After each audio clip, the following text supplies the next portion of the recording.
Assalomu alaykum hammaga. Sizlar bilan Maha. Men YouTube'da yangi kanal ochdim va shu kanalda yaxshigina kontentlarni olib bormoqchiman. Bu videomizda 120 fps telefonlar top 5 taligini ko'rib chiqamiz. Top 5-o'rnimizda 2024 PUBG quroli Infinix GT20 Pro. GT20 Pro'ning asosiy xususiyatlariga keladigan bo'lsak, ekrani 678 AMOLED ekran bo'ladi. 144 Hz ni qo'llab-quvvatlaydi. Protsessoriga keladigan bo'lsak, MediaTek Dimensity 8200 Ultimate protsessori turadi. RAM xotirasi 8 ga 12 GB bor. Xotirasi 856 ligi bor. Operativ tizimi Android 14 da ishlaydi. Gaming uchun juda hamyonbop telefon. Ba'zi o'yinlarda 120 fps gacha ko'tarish mumkin. Uning O'zbekistondagi bahosi ishlanganlarni 2,5 milliondan 3,5 milliongacha topishingiz mumkin. Agarda menga yo'q ishlatilgani bo'lmaydi desa 3 million 200 ming so'mdan 4 milliongacha topishingiz mumkin. Endi esa shu baholarda topishingiz mumkin. Endi top 5 taligimizning 4-o'rinda Infinix GT30 Pro. Bu ekrani 678 AMOLED ekran, yangilanish tezligi 144 Hz, MediaTek Dimensity 8350 Ultimate protsessor joylashgan, RAM xotirasi 8 ga 12 GB bor. Telefonning asosiy xotirasi 256 ligi yoki 512 GB bor. PUBG o'yinida bemalol 120 fps ni silliq ishlab berishi mumkin. RGB lampalar, chiroqlari ham bor. Endi esa pulga keladigan bo'lsak, chet el narxida $300 tofida, O'zbekistonda taxminan 2,5 million 4,5 million bo'lishi mumkin.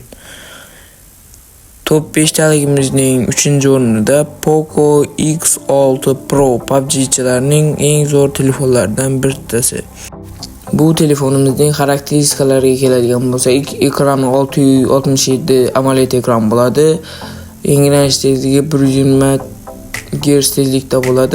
Protsessori MediaTek Dimensity 8300 Ultra bo'ladi. RAM xotirasi 8 GB ligi bor, 12 GB ligi bor. Asosiy xotirasi 256 lik va 512 GB ligi bor. Tizimi Android 14 da ishlaydi. PUBG'da bemalol 90 fps dan 120 fps gacha ochadi. O'zbekistondagi narxiga keladigan bo'lsak, taxminan 2,5 milliondan 3,5 millionga atrofida bo'ladi. Endi esa top 2-o'rniga keladigan bo'lsak, Poco X7 Pro ekrani 667 AMOLED ekran bilan joylashgan, yangilanish tezligi 120 Hz.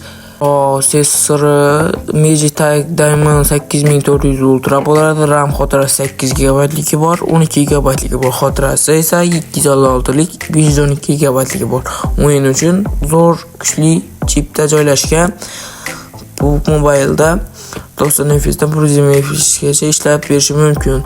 Buning narxiga keladigan bo'lsak, chet el narxida $325 dan $350 gacha bor.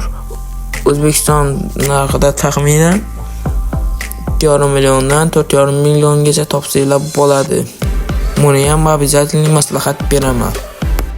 Oxirgi telefonimiz S23. Ekrani 601 dyumda tashkil etadi. AMOLED ekran. Yangilanish tezligi 120 Hz. Protsessori Snapdragon 8 Gen 2, RAM xotirasi 8 GB bor. Xotirasi 128, 256, 512 ligi bor. PUBG'da bemalol 90 fps dan 120 fps gacha qo'llab-quvvatlashi mumkin. Endi esa narxiga keladigan bo'lsak, 6 milliondan 9 million so'm atrofida bo'lishi mumkin. Videoda qanaqadir kamchiliklar bo'lsa, albatta hammalaringdan uzr so'rashni xohlayman. Keyingi videolarimizda qaysi telefonlar yoki qaysi fps kerak bo'lsa, istayingizlar top 5 taligini chiqaraman. Shu videodan 60 kishi ishlab olishinglar mumkin, obuna bo'lasizlar. Keyin qo'ng'iroqchani fiksiya qilib yondirib qo'yib, kommentga linklarni yozib qoldirasizlar. Videoga like bosishdan chiqmasin. Hammalarni yaxshi ko'raman, sog' bo'linglar.